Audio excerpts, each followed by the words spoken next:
దేవుని పరిశుద్ధ నామానికి మహిమ కలుగునుగాక. దేవునికి స్తోత్రం. హల్లెలూయా, హల్లెలూయా. ఈ నూతన సంవత్సరంలో ఈ మొదటి పునరుద్ధాన ఈ ప్రశస్తమైన ఆరాధనలోనికి మనల్ని, మన కుటుంబాలను కృపగలిగిన దేవుడు ప్రవేశింపచేసిన విధానమును బట్టి దేవదేవునికి చేతులెత్తి హృదయపూర్వకంగా స్తోత్రాలు చెల్లిద్దాం. దేవునికి స్తోత్రం. హల్లెలూయా, హల్లెలూయా. ఆయన ప్రశస్త సన్నిధిని ప్రేమించి ఆయన పాదముల చెంతకు చేరువచ్చిన దేవుని పిల్లలైన మిమ్మును, మీ కుటుంబాలను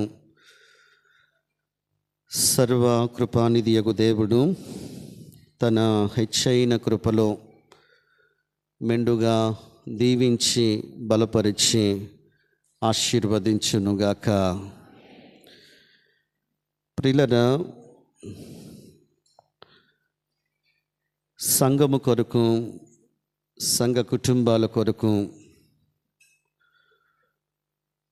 నేను ప్రార్థిస్తున్నప్పుడు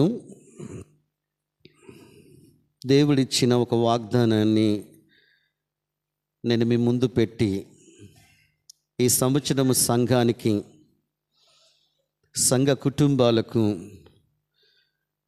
దేవుడిస్తున్న ఈ వాగ్దానాన్ని మీ లేఖనములో మీరు అండర్లైన్ చేయండి. ఆ వాగ్దానము తప్పకుండా మన సంఘములో, మన కుటుంబాలలో, మన వ్యక్తిగత జీవితాలలో దేవుడు నెరవేర్చుకోబోతూ ఉన్నాడు. దేవునికి స్తోత్రం. యోబు గ్రంథం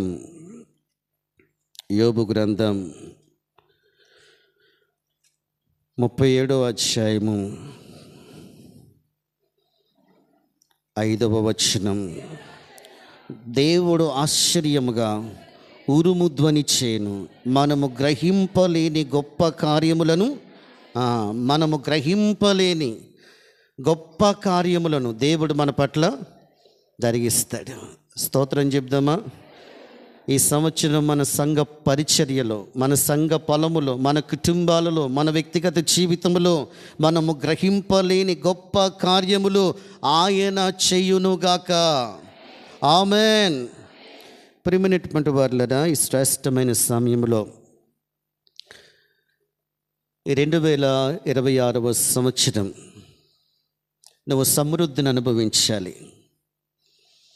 నీ జీవితంలో నువ్వు మేలులు పొందాలి. ఆయన దీవెనకు నువ్వు పాత్రురాలిగా నువ్వు ఉండాలి అని దేవుడు ఆశించి ఈ నూతన సంవత్సరపు మొదటి పునరుద్ధాన ఈ ప్రశస్తమైనటువంటి ఆరాధనలో నీకు ఇస్తున్నటువంటి ఈ సందేశంలో ఉన్న ఆ అనుభవాలు నీ జీవితపు అనుభవాలు కాగలిగితే దేవుడు తప్పకుండా సమృద్ధి అయినటువంటి మేలులతో, ఆశీర్వాదములతో మనందరినీ దేవుడు బలపరిచి ఆశీర్వదించబోతున్నాడు. దేవునికి స్తోత్రం. ప్రియమైనటువంటి వారులారా, దేవుడు వాగ్దానము చేశాడు. యెహెజ్కేలు గ్రంథం 36వ అధ్యాయము, యెహెజ్కేలు గ్రంథం 36వ అధ్యాయము ఆ చివరి మాటను మనం చదువుదాం. మునుపటి కంటే అధికమైన మేలు మీకు కలుగ చేసేదను, అప్పుడు నేను యెహోవానై ఉన్నానని మీరు తెలుసుకుందురు. అంటే గడిచినటువంటి సంవత్సర కాలంలో ఏ మేలులైతే, ఏ ఉపకారాలైతే, ఏ కృపనైతే మనం అనుభవిస్తూ వచ్చామో వాటికంటే, మునుపటి కంటే అధికమైన మేలులను దేవుడు మనకి, మన కుటుంబాలకు దయచేయబోతూ ఉన్నాడు. దేవునికి స్తోత్రం.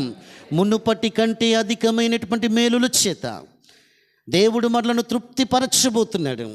ఆయన మేలులతో ఏం చేసే దేవుడు? తృప్తిపరిచే దేవుడు. ఒక మాటను జ్ఞాపకం చేస్తాను. మనము మేలు అనుభవించకపోవటానికి, దేవుని యొద్ద నుంచి సమృద్ధిని పొందకపోవటానికి, దీవెనలను పొందకపోవటానికి, ఆశీర్వదింపబడకపోవటానికి మనలో ఉన్నటువంటి అవిధేయత, మనలో ఉన్నటువంటి పాపమే దానికి కారణమేమోనని ఎవరికి వారంగా గ్రహింపు చేసుకొని మనలో ఉన్నటువంటి అవిధేయతను, మనలో ఉన్నటువంటి పాపమును మనము తీసివేసుకోగలిగితే ఈ యొక్క నూతన సంవత్సరంలో నా దేవుడు సమృద్ధి అయినటువంటి మేలులతో మనల్ని తృప్తిపరిచి ఆశీర్వదించబోతూ ఉన్నాడు. స్తోత్రం. ఇర్మియా గ్రంథంలో ఈ మాట అందుకే జ్ఞాపకం చేస్తాను. ఇర్మియా గ్రంథం 5వ అధ్యాయము 25వ వచనం. మీ దోషములు వాటి క్రమమును తప్పించెను, మీకు మేలు కలగకుండుటకు మీ పాపములే కారణం. మనం మేలు పొందకపోవటానికి, మనం ఆశీర్వాదము పొందకపోవటానికి, మనం ఆధ్యాత్మికంగా ఎదగకపోవటానికి, దేవుని యొక్క ప్రసన్నత సన్నిధిని అనుభవించకపోవటానికి ప్రధానమైనటువంటి కారణాన్ని ఇక్కడ దేవుడు జ్ఞాపకం చేస్తూ చెప్తున్నాడు. మీరు మేలు పొందకపోవటానికి మీ పాపములే కారణం. మీరు నోట్ చేసుకుని ఇంటికి వెళ్ళిన తర్వాత చదవండి. జకరియా గ్రంథం 9వ అధ్యాయం 12వ వచనంలో అక్కడ యోధా వారికి, యెరూషలేము నివాసుల వారికి దేవుడు చెప్తుంటున్నటువంటి ఒక అద్భుతమైనటువంటి మాట అంటే, రెండంతలుగా నేను మీకు ఏం చేస్తా? మేలు చేస్తా. ఎన్నంతలుగా? రెండంతలుగా మేలు చేస్తానని వాగ్దానం చేసినటువంటి సర్వశక్తి కలిగినటువంటి నా దేవుడు ఈ సంవత్సర కాలంలో మనకి ఇస్తున్నటువంటి ఈ వాగ్దానము తప్పకుండా నెరవేర్చి ఆయన మన ద్వారా, మన కుటుంబాల ద్వారా ఆయన మహిమ పొందుకొను గాక. బిగ్గరగా చెప్దాం. ప్రియమైనటువంటి వారులారా, మనము సమృద్ధి అయిన మేలు పొందాలి, ఆశీర్వాదము పొందాలి. మనము దేవుని యొక్క కృపను మనము అత్యధికంగా అనుభవించాలి. అలా మనం అనుభవించాలంటే దేవుని యొక్క మేలుల చేత, ఆశీర్వాదముల చేత దేవుడు మనల్ని బహుగా దీవించాలంటే, సమృద్ధితో నింపాలంటే, తన కార్యాలు నూతనంగా మన పట్ల జరిగించాలంటే దేవుడు కోరుకునే కొన్ని అనుభవాలను నేను మీకు జ్ఞాపకం చేస్తాను ప్రియులారా. మొదటి అనుభవాన్ని నేను మీ దృష్టికి తీసుకొని వస్తాను. మొదటి అనుభవం ప్రసంగి గ్రంథం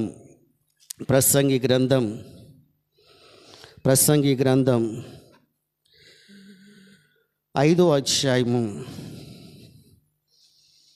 7వ వచనం 2వ మాట. అధిక స్వప్నము వలన మాటలు నిష్ప్రయోజనములు, నీ మట్టుకు నీవు దేవుని యందు ఏం కలిగి ఉండు? భయభక్తులు కలిగి ఉండు. నీ మట్టుకు నీవు, వ్యక్తిగతంగా దేవుడు మాట్లాడుతున్నటువంటి మాట. నీ మట్టుకు నీవు, కుటుంబంతో దేవుడు మాట్లాడుతున్నటువంటి మాట. కుటుంబాలు ఆశీర్వదింపబడాలంటే, వ్యక్తిగత జీవితాలు దీవించబడాలంటే, సమృద్ధి అయినటువంటి మేలుల చేత దేవుడు మనల్ని తృప్తిపరిచి ఆశీర్వదించాలంటే నీ మట్టుకు నీవు ఏం కలిగి ఉండు? దేవుని యందు భయభక్తులు కలిగి ఉండు. ఆ భయభక్తులు లేనటువంటి కారణమును బట్టే 2025వ సంవత్సరంలో దేవుని వాగ్దానాన్ని మనం స్వతంత్రించుకోలేకపోయామేమో, ఆశీర్వాదాన్ని పొందలేకపోయామేమో. ఈ 2026వ సంవత్సరంలో ప్రారంభపు పునరుద్ధాన ఆరాధనలో దేవుడు నీతో నాతో మాట్లాడుతున్నటువంటి మాట, నీ మట్టుకు నీవు దేవుని యందు ఏం కలిగి ఉండు? భయభక్తులు కలిగి ఉండు. యెహోవా యందు భయభక్తులు కలిగినటువంటి వాడు ఇలాగూ ఏమవుతాడు? ఆశీర్వదింపబడతాడు. మనం ఆశీర్వదింపబడాలంటే, సమృద్ధిని చూడాలంటే, మేలులు అనుభవించాలంటే, దేవుని యొక్క ప్రసన్నత మన కుటుంబాల మీద ఉండాలంటే, దేవుని కార్యాలు నూతనంగా మన పట్ల పరిశుద్ధాత్ముడు జరిగించాలంటే దేవుని యందు ఏం కలిగి ఉండాలి? భయభక్తులు కలిగి ఉండాలి. ఇదే ప్రసంగి గ్రంథంలో 12వ అధ్యాయము 13వ వచనం. ఇదంతయు వినిన తర్వాత తేలిన ఫలితార్థం ఇదే, ఆ దేవుని యందు భయభక్తులు కలిగి ఉండి ఆయన కట్టలను అనుసరించి నడుచుచుండవలనని మానవ కోటికి ఇది కమెండ్. యెహోవా యందు ఏం కలిగి ఉండాలని? భయభక్తులు కలిగి ఉండి ఆయన కట్టలను అనుసరించి నడుచుచుండవలనని మానవ కోటికి ఇదియే విధి. ఇది గాడ్స్ కమెండ్.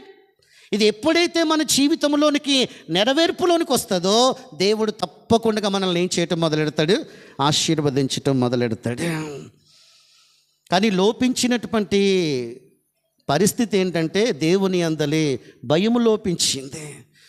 ఈ దేవుని అందలి భయభక్తులు అనేటటువంటి మాటకి గ్రీకులో వాడబడినటువంటి మాట సునాయ్ డిసీజ్ అనేటటువంటి మాట, దేవుడు నన్ను చూస్తున్నాడు, దేవుడు తీర్పు తీరుస్తాడు అన్న స్పృహ ఎవరికైతే ఉంటుందో వారు తప్పు చేయరండి, దేవునికి వ్యతిరేకంగా జీవించరండి. మనము చెప్పండి, దేవుని భయము లేకుండా ప్రవర్తిస్తున్నామంటే, దేవునికి విరోధంగా మనము జీవిస్తున్నామంటే మన జీవితంలో చాలా సమస్యలను మనము కొని తెచ్చుకుంటాం. ఈరోజు చాలామంది దేవుని భయం లేకుండా ప్రవర్తిస్తున్నారు.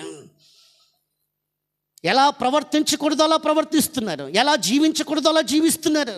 దేవుని పిల్లల జీవితంలో ఏ లక్షణాన్ని అయితే దేవుడు చూడాలనుకుంటున్నాడో ఆ లక్షణాన్ని దేవుని పిల్లల జీవితాల్లో దేవుడు చూడకపోతే దేవునికి ఎంత వేదన కలుగుతుంది. వ్యక్తిగతంగా నీకు దేవుని భయం ఉందా? దేవుని భయం ఉంటే అలా ఎందుకు ప్రవర్తిస్తావు? దేవుని భయం ఉంటే చెప్పండి, అలా ఎందుకు చేస్తావు? దేవుని భయం లోపించింది కనుకనే అలా ప్రవర్తిస్తున్నావు, అలా జీవిస్తున్నావు, అలా నడుచుకుంటున్నావు. మానవ కోటికి ఏది విధి అంటే, దేవుని యందు భయభక్తులు కలిగి ఉండి ఆయన కట్టలను అనుసరించి నడుచుచుండవలెనని మానవ కోటికి ఇదియే విధి.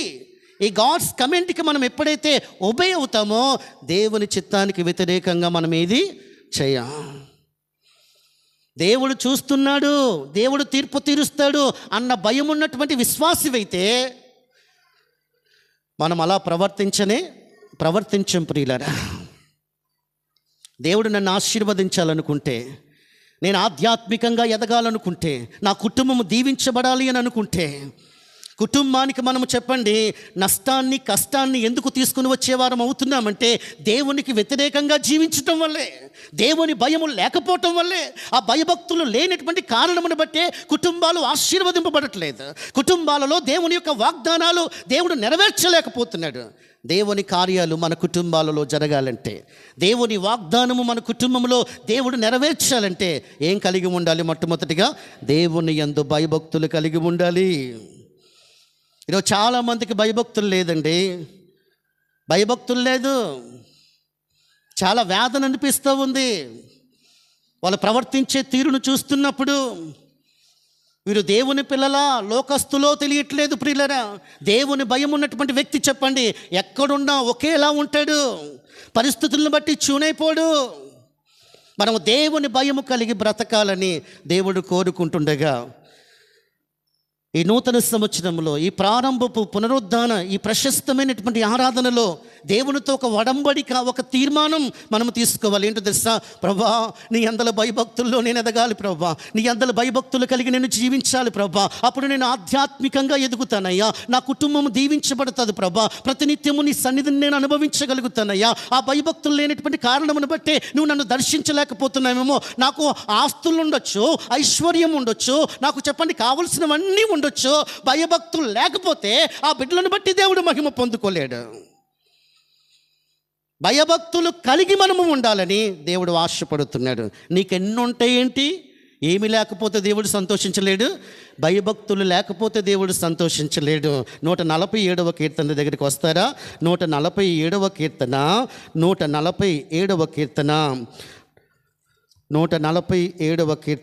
11వ చరణం.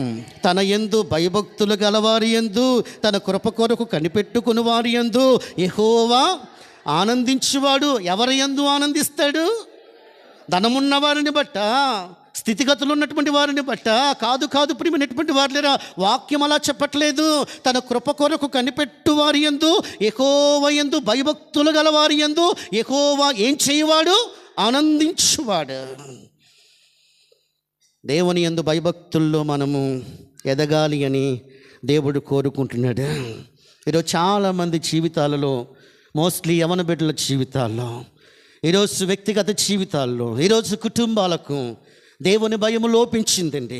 దేవుని భయముతో మనం ఈ సంవత్సరాన్ని మనము కొనసాగించగలిగితే, ఈ సంవత్సరము దేవునితో ఒక బలమైనటువంటి వడంబడిక తీర్మానము తీసుకొని, ప్రభా నీ అందరి భయభక్తులు నాకు లోపించాయి, వాక్యము నాతో మాట్లాడుతుంటున్నప్పుడు అలాంటి భయభక్తుల్లో నేను ఎదుగునట్లుగా నన్ను స్పృశించండి, నన్ను బలపరచండి, ఆ భయభక్తులు కలిగి నేను ఎదుగునట్లుగా నన్ను పటిష్టపరచండి అని మనం ప్రార్థించగలిగితే, మనము చెప్పండి దేవునితో ఒక తీర్మానము మనము తీసుకోగలిగితే దేవుడు మనల్ని బలపరుస్తాడు.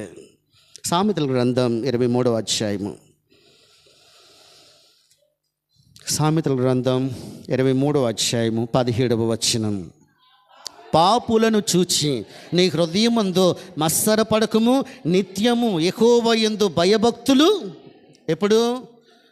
మందిరంలో ఉన్నప్పుడు, వాక్యం చెప్తుంటున్నప్పుడు, ప్రార్థన చేస్తున్నప్పుడు. కాదు. అక్కడ ఒక మాట ఉపయోగించాడు, నిత్యము కంటిన్యూ ప్రాసెస్. అది నిత్యము. దేవుని పిల్లలకి నిత్యము దేవుడు తీర్పు తీరుస్తాడన్న భయం, దేవుడు చూస్తున్నాడన్న భయం ఈరోజు లోపిస్తే నువ్వు ఎలా జీవిస్తావో అలా జీవిస్తావు, ఎలా జీవించకూడదో అలా జీవిస్తావు.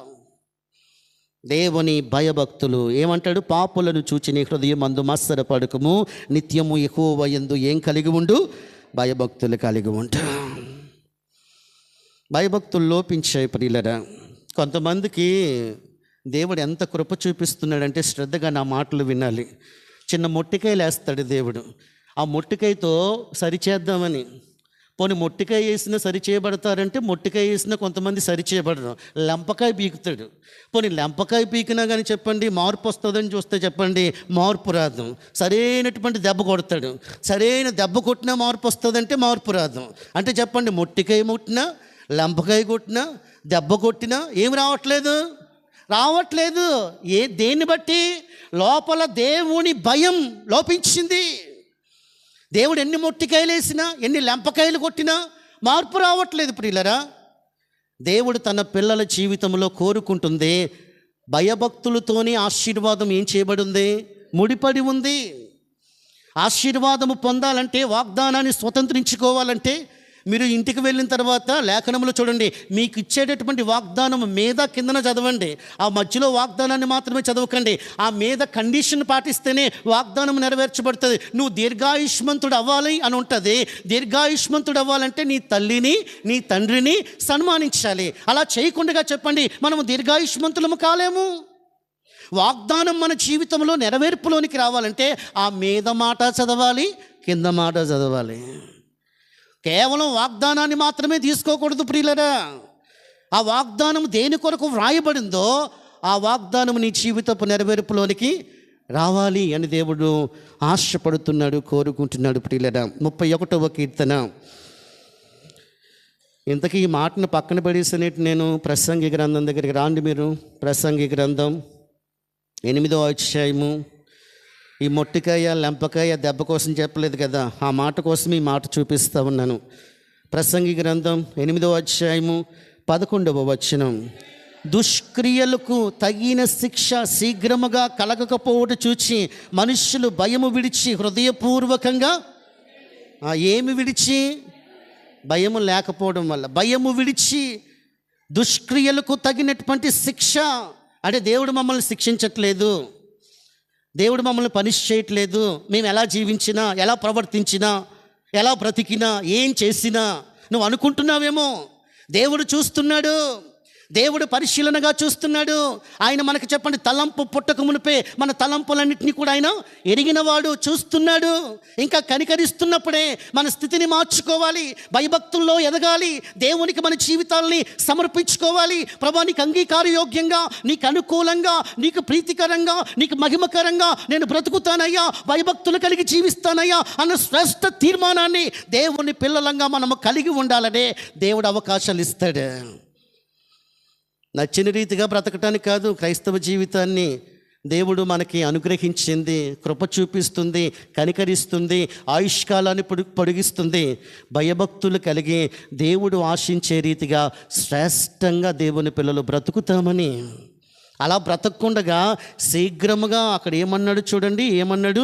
దుష్క్రియలకు తగిన శిక్ష శీఘ్రముగా కలగకపోవడం చూచి మనుషులు చెప్పండి భయము విడిచి హృదయపూర్వకంగా ఏం చేయాలనుకుంటే అది చేస్తారు. ఎలా ప్రవర్తించకూడదు అలా ప్రవర్తిస్తారు.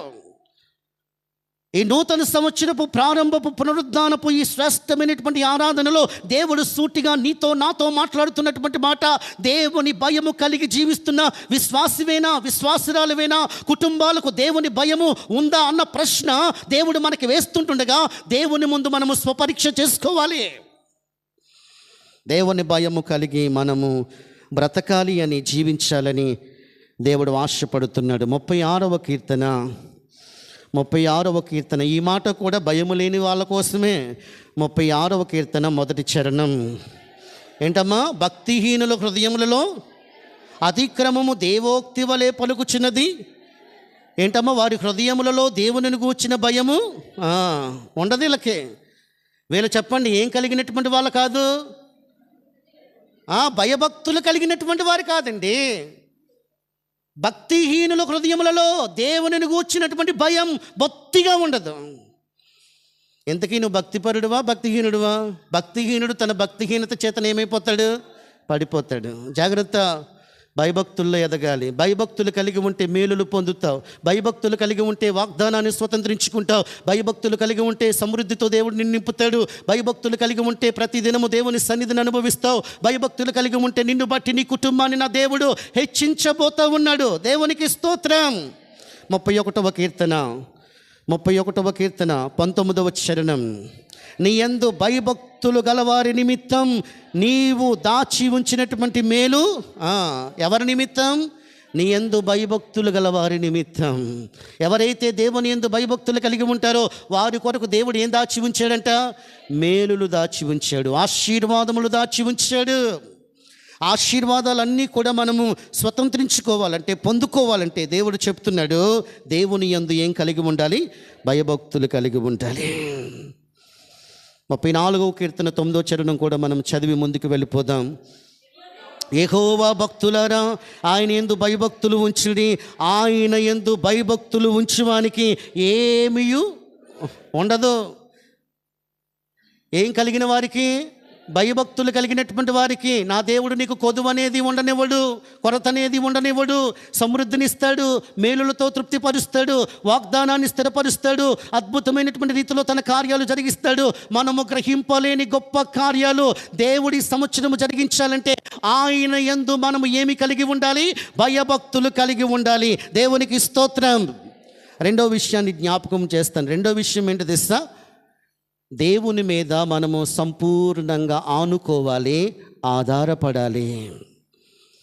ఏంటండి? దేవునిపై సంపూర్ణంగా ఆనుకోవాలి, ఆధారపడాలి, ఆశ్రయించాలి.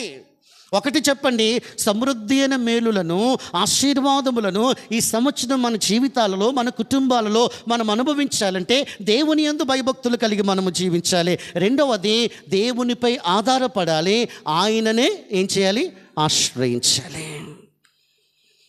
గడిచినటువంటి సంవత్సర కాలంలో మన కుటుంబాలలో చెప్పండి చిన్న చిన్న సమస్యలు వచ్చాయి. పిల్లోడికి బాగోలేదు, కుటుంబంలో ప్రతికూలత వచ్చింది, శోధన వచ్చింది, సమస్య వచ్చింది, లేకపోతే శ్రమ వచ్చింది, లేకపోతే కష్టం వచ్చింది, ఇబ్బంది వచ్చింది, బలహీనత వచ్చింది, బాధ వచ్చింది. ఏ పరిస్థితి ఎదురైనా కానీ ఎవరి యొద్దకు రావాలి? నువ్వు దేవుని యొద్దకు రావాలి, దేవుని పాదాల చెంతకు రావాలి, దేవుని మీద ఆనుకోవాలి, దేవుణ్ణి ఆశ్రయించాలి. అలా కాకుండా చెప్పండి లోకము దగ్గరికి పరుగును పెట్టుకుని వెళ్తే, లోకస్తుల దగ్గరికి వెళితే, ఎక్కడికెక్కడికో మనం వెళితే, వేటినో మనం ఆశ్రయిస్తే ఎంత దుఃఖకరం ప్రియులరా. అంటే ఎలాంటి పరిస్థితులు మన జీవితంలో ఎదురైనా కానీ ఎవరిని మనం ఆశ్రయించాలి? దేవునినే. ఈ సంవత్సరం ఒక ఒడంబడిక తీర్మానం తీసుకోండి. ఎలాంటి పరిస్థితులు నా జీవితంలో ఎదురైనా దేవుని మీదే నేను ఆనుకుంటా, దేవుని మీదే ఆధారపడతా, దేవునినే నేను చెప్పండి ఏం చేస్తా? ఆశ్రయిస్తా. 34వ కీర్తన 10వ చరణం. సింహపు పిల్లలు లేమి గలవై ఆకలి గొనును, యెహోవాను ఆశ్రయించు వారికి ఏ మేలు? యెహోవాను ఆశ్రయించు వారికి ఏ మేలు? ఏమై ఉండదు? కొదువై ఉండదు. దేవుడు కొదువు అనేది చేయడు, కొరత అనేది చేయడు. ఎప్పుడు? దేవుణ్ణి ఆశ్రయించినప్పుడు. దేవుని ఆశ్రయించుకోవటం నేర్చుకోవాలి, దేవునిపై ఆధారపడటం నేర్చుకోవాలి.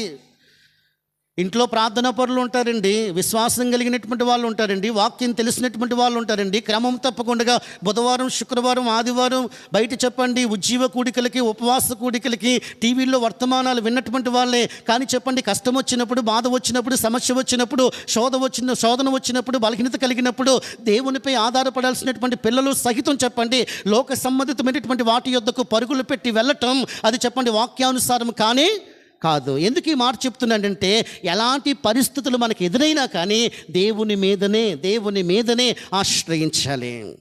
వేటి మీద ఆశ్రయించకూడదంటే పోముల మీద ఆశ్రయించకూడదు. అర్థమైందా? సూటిగా అందుకే చెప్పాను, పోములు వాటిని కట్టించకూడదు, వాటి యొద్దకు పరుగులు పెట్టి వెళ్ళకూడదు. కొంతమందికి ప్రార్థన చేయాలనుకుంటే చెప్పండి, వాడి మెడలోను మొలతాళ్ళు ఏం కనబడుతుందంటే దాన్ని కాదు మనం ఆశ్రయించాల్సిందే. ఎలాంటి పరిస్థితులు ఎదురవ్వచ్చు, కానీ దేవుణ్ణి మనం ఏం చేయాలి? ఆశ్రయించాలి. ఇశ్రాయేలీయులకు మొదటి రాజు ఎవరిని ఆశ్రయించాడు? తెలీదా వాక్యం? దేవుని ఆజ్ఞలు తెలీదా? దేవుడు చెప్పినట్లుగా చేయాలని తెలీదా? ఈరోజు మనకు తెలియదండి.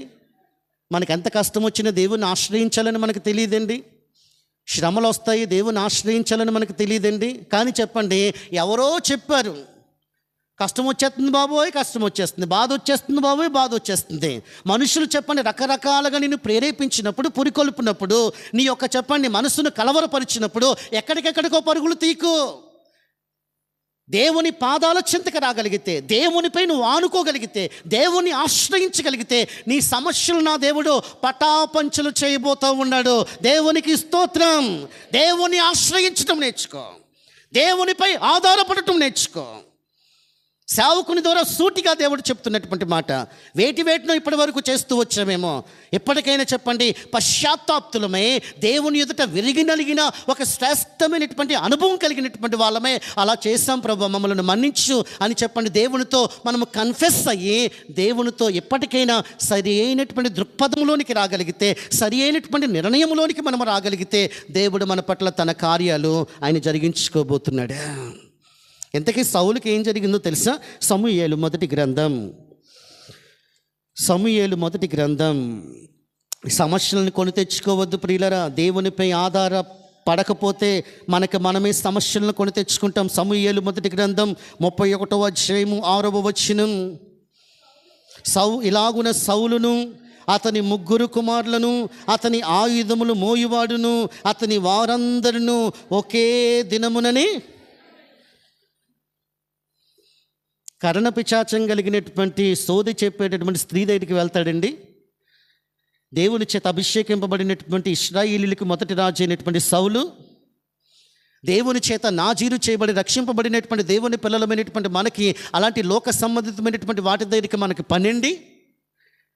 సౌలును అక్కడ చూడండి, సౌలును అతని 3 కుమారులను అతని ఆయుధములను మోయివాడును అతని వారందరును. ఒక్కడి వల్ల చెప్పండి కుటుంబం అంతటికి నష్టం. అతని 3 కుమారులను అతని ఆయుధములను మోయివాడును అతని వారందరును ఒకే దినమునని చెప్పండి ఏమయ్యారు? మరణమయ్యారు. ఎందుకు వచ్చింది? మీరు ఇంటికి వెళ్ళిన తర్వాత చదవండి, అపోస్తల కార్యాల్లో సౌలుని గురించి రాయబడినటువంటి అతన్ని చెప్పండి తొలగించి రాజుని ఎవరిని ఏర్పాటు చేశాడు? దావీదుని ఏర్పాటు. ఎందుకు తొలగించాడు? అన్నీ వ్యతిరేకమైన పనులే, నచ్చని పనులే. మనం కూడా చెప్పండి దేవునికి నచ్చని పనులే చేస్తాం, దేవుడు వద్దన్నదే చేస్తాం, దేవునికి వ్యతిరేకమైందే చేస్తాం, దేవునికి విరోధమైందే చేస్తాం. అయినా కానీ దేవుడు కనికరము చూపించి మరో నూతన సంవత్సరంలోనికి ప్రవేశిస్తాడు. ఎప్పటికన్నా కానీ చెప్పండి, ప్రభువా ఈ సంవత్సరానికి మమ్మల్ని ఉండనివ్వు, ఈ సంవత్సరం అంతా మమ్మల్ని కాపాడు, మమ్మల్ని బలపరచు, ఆధ్యాత్మిక జీవితంలో మేము అంతకంతకు ఎదుగుతాము, వాక్యం చేత మమ్మల్ని మేము సరిచేసుకుంటాము, మమ్మల్ని మేము దిద్దుకుంటాము, మాలో ఉన్నటువంటి లోపం ఏంటో నీ వాక్యపు వెలుగులో నుంచి సేవకుని ద్వారా సూటిగా మాతో మాట్లాడుతుంటున్నప్పుడు మా హృదయాలు స్పృశిస్తున్నాయి నాయన, మాలో ఉన్నటువంటి లోపాలు ఏంటో మేము తెలుసుకోగలుగుతున్నాము అన్నటువంటి పరివర్తనలోనికి రారు. వస్తే చెప్పండి, దేవుడు చెప్పండి ఎలా చేయటం మొదలెడతాడు? సమృద్ధిగా దీవించటం మొదలు పెడతాడు. ఇంకొక రాజును కూడా జ్ఞాపకం చేయాలి. ప్రారంభం చాలా బాగుంది, ఎవరో చాలా బాగుంది. ఆశ్రయించిన వాడే, దేశానికి నెమ్మదిని కలిగజేసినటువంటి వాడే. అక్కడ చెప్పండి వైద్యులను ఆశ్రయించాడు. వైద్యులు అనేటటువంటి మాట అక్కడ చెప్పండి మాంత్రికులను ఆశ్రయించాడు. పాదములలో జబ్బు పుట్టినప్పుడు ప్రతి దానికి చెప్పండి దేవుని యొద్దకు వచ్చి దేవుని యొద్ద విచారణ చేసేటటువంటి ఆశ దేవుని యొద్దకు రాలేకపోయాడు.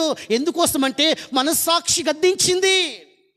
వాక్యము నీతో మాట్లాడుతున్నప్పుడు నీ మనస్సాక్షి గద్దించాలి. నువ్వు చేసే తప్పేంటో నీకు తెలియాలి.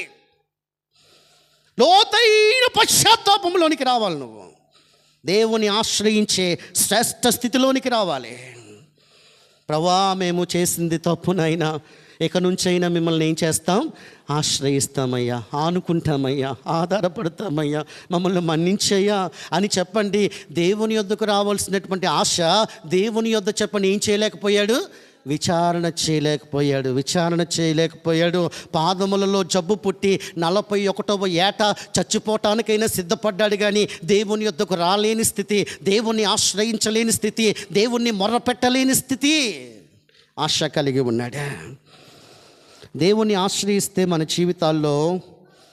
జీవితాల్లో దేవుడు గొప్ప కార్యాలు జరిగిస్తాడు. ప్రియులరా, మొట్టమొదటి మాట నేను మీకు జ్ఞాపకం చేస్తాను. దినవృత్తాంతములు 2వ గ్రంథం 26వ అధ్యాయము 5వ వచనం. దేవుని ప్రత్యక్షత విషయమందు తెలివి కలిగిన జకర్యా దినములలో అతడు దేవుని ఆశ్రయించెను. అతడు యెహోవాను ఆశ్రయించినంత కాలం చెప్పండి. ఎవరైనా ఉజ్జియా ఆశ్రయించినంత కాలం దేవుడు అతన్ని వర్ధిల్లింప చేశాడు. కానీ ఆశ్రయించిన తర్వాత, వర్ధిల్లింప చేసిన తర్వాత, దీవించబడిన తర్వాత కళ్ళు నెత్తికెక్కి, ఈ మాట కరెక్ట్గా సరిపోతుంది, నేను చేసేది ఏదైనా చెప్పండి, ఎవ్వడు నన్ను అడగలేడు, నాకు నచ్చింది చేస్తా. 26వ అధ్యాయం అంతా చూడండి. అతనికి చెప్పండి నొసటని ఏమొచ్చింది? నేను రాజును కదా, ఏమైనా చేస్తాను అని అనుకున్నాడు. ఆశ్రయించినంత కాలం దేవుడు అతన్ని వర్ధిల్లింప చేస్తూ వచ్చాడు. నేనేమంటే తెలుసా, దేవుణ్ణి ఆశ్రయించినంత కాలం, దేవునిపై ఆనుకున్నంత కాలం దేవుడు నీకు క్షేమస్థితినిస్తాడు, దేవుడు నిన్ను బలపరుస్తాడు, దేవుడు నిన్ను దీవిస్తాడు. ఎప్పుడైతే దేవుణ్ణి కాదని దేవునికి వ్యతిరేకమైనటువంటి వాటి యొద్దకు, విరోధమైనటువంటి వాటి యొద్దకు ఎప్పుడైతే మనం పరుగులు పెట్టి వెళతామో దేవుడు చెప్పండి అప్పుడు మనల్ని చెప్పండి కనికరించటానికి ఇంకా అవకాశాలు ఇస్తాడు. కానీ మనం రాం కదా. ఉజ్జియాకి అవకాశం ఇచ్చాడు, ఆషాకు అవకాశం ఇచ్చాడు, సౌలుకి అవకాశం ఇచ్చాడు, యూదా రాజులకు అవకాశం ఇచ్చాడు, ఇశ్రాయేలు రాజులకు అవకాశం ఇచ్చాడు. కానీ వాళ్ళు దేవునికి వ్యతిరేకంగానే జీవిస్తూ వచ్చారు. సమూయేలు 2వ గ్రంథం 5వ అధ్యాయము 10వ వచనం. దావీదు అంతకంతకు వర్ధిల్లెను, సైన్యములకు అధిపతియగు యెహోవా అతనికి అంతకంతకు వర్ధిల్లడానికి గల కారణం ఏంటంటే దావీదు దేవుడు చెప్పిందే చేస్తాడు, దేవుణ్ణే ఆశ్రయిస్తాడు, దేవుని మీదే ఆనుకుంటాడు.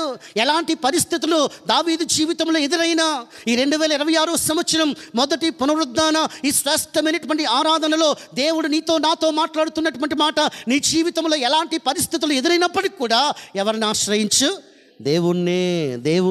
దేవుని మీదనే ఆశ్రయించు, దేవుని మీదనే ఆధారపడు. తప్పకుండా నా దేవుడు నిన్ను ఏం చేస్తాడు? వర్ధిల్లింప చేస్తాడు. రెండవ మాట ఏంటి తెలుసా? దినవృత్తాంతములు 2వ గ్రంథం 13వ అధ్యాయము 18వ వచనం. ఈ ప్రకారము ఇశ్రాయేలు వారు ఆ కాలమందు తగ్గింపబడిని, కానీ యోధా వారు తమ పితరుల దేవుడైనటువంటి యెహోవాను ఆశ్రయించిన హేతువు చేత ఏం పొందారు? నీకు విక్టరీ. ఒకటి మనము వర్ధిల్లుతాం, రెండవది చెప్పండి మన జీవితంలో ఎందుకు అపజయం, ఎందుకు ఓటమి, ఎందుకు చెప్పండి ప్రతికూలత, ఎందుకు సమస్యలంటే దేవుణ్ణి ఆశ్రయించాల్సినంతగా దేవుని పిల్లలు ఆశ్రయించలేకపోతున్నారు, దేవునిపై ఆనుకోలేకపోతున్నారు, ఆధారపడలేకపోతున్నారు. అందుకోసమే ఓటమి పాలైపోతూ ఉన్నారు. యోధావారు చెప్పండి దేవుణ్ణి ఆశ్రయించినటువంటి హేతువు చేత వారు ఏమి పొందిరి? జయము పొందిరి. ఇదే 2వ దినవృత్తాంతములు 14వ అధ్యాయము 7వ వచనాన్ని మనము చదువుదాం. అతడు యోధా వారికి ఇలాగూ ప్రకటన చేసెను, మన దేవుడైనటువంటి యెహోవాను మనము ఆశ్రయించితిమి, ఆశ్రయించినందున మన చుట్టూ అయినా మొదటి మాట ఏంటి? వర్ధిల్లింప చేస్తాడు. రెండవ మాట ఏంటి? మనకి విజయాన్ని ఇస్తాడు. మూడవ మాట ఏంటి? నెమ్మది లేకపోవడానికి గల కారణం ఏంటి? ఆశ్రయించం మనం. కుటుంబంలో పాస్టర్ గారు బోలని సమస్యలండి, సమస్య మీద సమస్య, కష్టం మీద కష్టం. శారీరకంగా బాగుండట్లేదు. ఎందుకు బాగుంటుంది? దేవునిపై ఆధారపడండి, దేవుణ్ణి ఆశ్రయించండి, దేవుని దగ్గర కన్నీరు కార్చండి. సమస్యలు వస్తాయండి, సమస్యలు రావాలి. క్రైస్తవ జీవితానికి సమస్యలు వస్తాయి. కేవలం ఆశీర్వాదాలు మాత్రమే కాదు, సమస్యలను దేవుడు అనుమతించినప్పుడు ఆ సమస్యల్లో, ఆ శ్రమల్లో, ఆ కష్టాల్లో దేవుని మీద ఆధారపడటం, దేవుని ఆశ్రయించటం నేర్చుకోవాలి. ఇక్కడ ఉన్నటువంటి మీకు చెప్పండి, 2025 సంవత్సరంలో సమస్య రాలేదా? కష్టము రాలేదా? బలహీనత రాలేదా? దేవునిపై ఆధారపడే కదా, దేవునికి ప్రార్థించే కదా, దేవునికి మొర్రపెట్టే కదా, దేవునికి విజ్ఞాపన చేసే కదా ఆ పరిస్థితులన్నింటిలో నుంచి బయటకు వచ్చాం. మూడో విషయం చెప్పి నేను ముగిస్తా. ఏంటో తెలుసా? దేవుని మాటను అంగీకరించండి, లోబడండి, ఆయన చెప్పేది చేయండి. మీ జీవితాలు ధన్యకరంగా మారుతాయి, ఆశీర్వాదకరంగా మారుతాయి. వినుటకు చెవులు గలవాడు వినుగాక.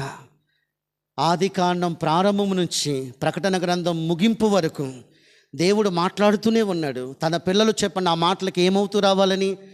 విధేయులు అవ్వాలని, లోబడాలని, ఆ ప్రకారంగా జీవించాలని. పాస్టర్ గారు నువ్వు చెప్పుకునేదేదో నువ్వు చెప్పుకో, మేము వింటే వింటాం, లేకపోతే మేము వినం అన్న వైఖరిని మనం కనిపరిస్తే నష్టాన్ని కొని తెచ్చుకునేది మనమే. కొంతమంది హృదయాలలో ఇలాంటి స్వభావాన్ని కలిగి ఉంటే చెప్పండి, దేవుడు వారి హృదయాంతరంగాన్ని ఎరిగి వారిని సరిచేయునుగాక. దేవునికి స్తోత్రం. దేవుని మాటలకు లోబడాలి. దేవుడు ఎందుకు మాట్లాడతాడంటే నీ ఆధ్యాత్మిక మేలును కాంక్షించి, నువ్వు దీవించబడాలని, నువ్వు ఆధ్యాత్మికంగా ఎదగాలని, నువ్వు మేలు పొందాలని, నువ్వు ఆశీర్వదింపబడాలని, నువ్వు బలపరచబడాలని, అనేకులకు దీవెనకరంగా ఉండాలని దేవుడు నీతో మాట్లాడుతున్నటువంటి ప్రతి మాటకు నువ్వు విధేయత చూపించాలి. అలా చూపించినప్పుడు దేవుడు తప్పక నిన్నేం చేస్తాడు? ఆశీర్వదిస్తాడు. ఎందుకు మేలులు పొందలేకపోతున్నాం? ఎందుకు ఆశీర్వాదాన్ని పొందలేకపోతున్నాం? నేను పిల్లల్ని పెంచి తిరగబడ్డం అంటే ఏంటి? వెనకపోవడమే కదా. బలులు అర్పించుట కంటే మనకు అన్ని మాటలు తెలుసండి. బైబిల్ గ్రంథంలో చెప్పండి, ఇక్కడ ఉన్నటువంటి వాళ్ళు నాకంటే మహా జ్ఞానం కలిగినటువంటి వాళ్ళండి. నేనేమంటాను తెలుసా? బైబిల్ జ్ఞానం తెలిస్తే సరిపోదండి, అది చెప్పండి మన జీవితాల్లోనికి అప్లికేటబుల్ అవ్వాలి. స్తోత్రం చెప్పండి. అది మన జీవితపు నెరవేర్పులోనికి రావాలి. బైబిల్ అంతా తెలిసి చెప్పండి, బైబిల్లో ఉన్నటువంటి చెప్పండి కొన్నింటిని కూడా నేను పాటించకపోతే దేవుడు నా విషయంలో సంతోషించలేడు. మనం పాటించే వారంగా ఉండాలి. అది మన జీవితాలలోనికి అన్వయింపు చేసుకొని ఆ ప్రకారంగా బ్రతికే వారము కావాలి. ఇంకా స్వార్థాలతో, ఇంకా ద్వేషాలతో, ఇంకా చెప్పండి క్షమించలేనటువంటి స్థితితో ముఖాలు తిప్పేసుకుంటూ ఏంటండి సంవత్సరాలు దొర్లిపోతున్నా కానీ ఇంకా మన యొక్క అంతరంగాల్లో మార్పు రాకపోతే, మన వ్యక్తిత్వాల్లో మార్పు రాకపోతే, సొంత కుటుంబీకులతోనే సమాధాన పడకపోతే, ప్రేమ కలిగి మనం జీవించకపోతే వాక్యం ఏమి నెరవేర్పులోనికి వచ్చింది? వాక్యం ఎప్పుడు నెరవేర్పులోనికి వచ్చినట్లంటే నీ శత్రువులను సహితం ఏం చేసినప్పుడు? క్షమించినప్పుడు, వారితో సమాధాన పడినప్పుడు, వారిని ప్రేమించినప్పుడు, దేవుని వాక్యానికి లోబడి చెప్పండి ప్రభువా నువ్వు ఏం చెప్తే అది చేస్తానన్నటువంటి ఆ శ్రేష్టమైనటువంటి సమర్పణ తీర్మానము మనము కలిగినప్పుడు అప్పుడు దేవుడు హర్షిస్తాడు. అంతేగాని సంవత్సరాలు దొరికిపోతున్నా నేను వాక్యాన్ని చదివానండి, నేను వాక్యాన్ని వింటున్నానండి, నాకు వాక్యములు చాలా సంగతులు తెలుసండి, మంచిదే, దేవుడు చాలా సంతోషిస్తాడు. వాక్యం మన నెరవేర్పులోనికి వచ్చిందా? మీరు వినువారు మాత్రమై ఉండక విన్న వాక్య ప్రకారము ప్రవర్తించువారై ఉండండి, జీవించువారై ఉండండి, నడుచుకుని వారై ఉండండి. ద్వితీయోపదేశ కాండము 12వ అధ్యాయము 28వ వచనం. నీ దేవుడైనటువంటి యెహోవా దృష్టికి యుక్తమును యథార్థముగు దానిని నీవు చేసినందున నీకును నీ తర్వాత సంతతి వారికి అండర్లైన్ చేయండి, నిత్యము మేలు కలుగునట్లు నేను నీకు ఆజ్ఞాపించుచున్న ఈ మాటలన్నీ నీవు. దేవుడు చెప్పండి ఎన్నోసార్లు చెప్తున్నాడు తెలుసా? తన ప్రజలకి రెండవ పర్యాయం, ద్వితీయోపదేశ కాండములో రెండవ పర్యాయం చెప్పండి. ఈ మాటలన్నీ జాగ్రత్తగా వినండిరా బాబు అంటే చెప్పండి, వారు వినలేదు, దేవుని మాటలకు లోబడలేదు. ఎందుకు దీవెనను పోగొట్టుకుంటున్నామంటే, ఎందుకు చెప్పండి మన జీవితంలో దేవుని కార్యాలు దూరమైపోతున్నాయంటే, దేవుని మాటలు చెప్పండి వినకపోవటం వల్లే, లోబడకపోవటం వల్లే. ద్వితీయోపదేశ కాండము 13వ అధ్యాయము 4వ వచనం, మీరు మీ దేవుడైనటువంటి యెహోవాకు లోబడి ఆయనకే భయపడి ఆయన ఆజ్ఞలను అనుసరించి ఆయన మాట విని, ఇది చేయండి, ఆయన మాట విని ఆయనను సేవించి ఆయనను హత్తుకొని ఉండండి. దేవుని మాట వినకుండా నువ్వు ఏదో చేసిస్తానంటే దానివల్ల ప్రయోజనం లేదు. ముందు దేవుని మాటకి ఒబే అవ్వండి, దేవుని మాటకి లోబడండి, దేవుడు చెప్పేది చేయండి. దేవుడు తప్పకుండా సమృద్ధితో నింపుతాడు, ఆశీర్వాదాన్ని మీకు అనుగ్రహిస్తాడు, ఆధ్యాత్మికంగా మిమ్మలను శ్రేష్టమైనటువంటి ఎదుగుదలలోనికి తీసుకుని వస్తాడు. దేవుని మాటలే కదండి మనల్ని బ్రతికించేవి, దేవుని మాటలే కదండి మనల్ని ఆధ్యాత్మికంగా ఏం చేసేవి, పురుకొల్పేవి. దేవుని మాటకి మనము విధేయత చూపితే, మనం చదువుకున్నాం కదా, ఆ సందర్భాన్ని చదువుకొని మనం ప్రార్థన చేసుకుందాం. లూకాసు సువార్త 5వ అధ్యాయము, లూకాసు సువార్త 5వ అధ్యాయము 5 నుంచి మనం చదువుదాం. సీమోను, ఏలినవాడా, రాత్రంతా మేము ప్రయాసపడితిమి కానీ మాకేమీ దొరకలేదు, అయినను నీ మాట చొప్పున. ఎందుకీ చెప్పండి ఈ మాట అంటున్నది చెప్పండి, యేసయ్యతో ఎవరు? సముద్రం మీద చెప్పండి చాలా ఎక్స్పీరియన్స్ కలిగినటువంటి వాళ్ళు. యేసయ్య చెప్పిన రీతిగా వలలు వేయటానికి ఎప్పుడైతే దేవుని మాటకి సంపూర్ణంగా విధేయత చూపటం నేర్చుకున్నారో, 6వ వచనాన్ని మీరు చదవండి, వారు అలాగూ చేసి విస్తారమైనటువంటి చేపలు పట్టిరి, అందుచేత వారి వలలు పిగిలిపోవచ్చుండగా వారు వేరే దోణిలోనున్న తమ పాలివారు వచ్చి తమకు సహాయము చేయవలెనని వారికి సంజలు చేసిరి. వారు వచ్చి 2 దోణులు ములుగునట్లు, అయ్యా నీ మాట చొప్పున, ఏంటి నువ్వు చెప్పినటువంటి రీతిగా మేము చేసేస్తే మాకు చేపలు వచ్చేస్తాయా అని చెప్పండి. అవిధేయతనేమీ కనపరచలేదు.